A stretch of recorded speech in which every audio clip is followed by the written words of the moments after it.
How to upload an index file to your site using FileZilla. Click on the icon of FileZilla client to open it. In the Quick Connect bar, enter the host name in the host field. It is your domain name. Now enter a username in the username field and password into the password field. You can use your cPanel username and password as your FTP user and password. You may leave the port field empty if your login information doesn't specify a certain port to use. Now click on the Quick Connect button.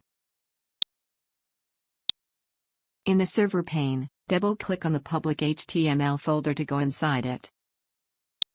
In the local pane, which displays the local files on your computer, go to the folder where you have your index file.